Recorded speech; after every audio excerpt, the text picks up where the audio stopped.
Eden Santos, Net25. Bukod po dun sa issue nung pagpapauwi ng Pangulo, kung talagang sincere daw po siya dun sa pakikipagkasundo sa mga Duterte, baka pwede rin magpa-hair follicle test ang Pangulo. May mga condition po para lang maipakita daw yung sinceridad po ng ating Pangulo dun sa kanyang pakikipag-reconcile or pakikipagkasundo sa mga Duterte. Ano pong reaksyon ng Malacanang dito? Ulit-ulit, paulit-ulit, uulit-ulitin ko, uulit-ulitin natin. Peke, ang video na siyang pinespread or isiniwalat itong si Atty. Harry Roque. Dapat pa natin siyang paniwalaan? Uulit-ulitin ko, paulit-ulit na lamang siya. Yusek, follow-up lang po. Hindi naman din po batay dun sa video lang yung panawagang magpa-hair follicle test ang Pangulo. Bukod po doon. Paulit-ulit po ulit? Hindi Hair ba- follicle test po ulit? Ayun po yung ilan sa tingin nyo ba meron silang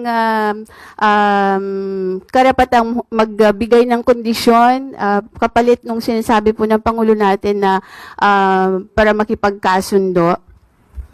Ang pakikipagkasundo po ay para sa taong bayan, hindi para sa personal na interes ng iba.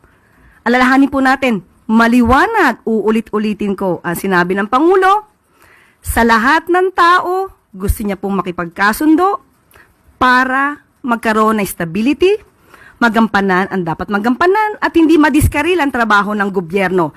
Ayaw po niya ng away. So, ang awayan na to, ang siya nagpapabagal sa trabaho ng gobyerno dahil puro paninira. Puro fake news na natatanggap ng Pangulo. So, ang pakikipagkasundo sa lahat, hindi lamang para sa mga Duterte, ay tama lang po na gawain ng Pangulo bilang ama ng bansa.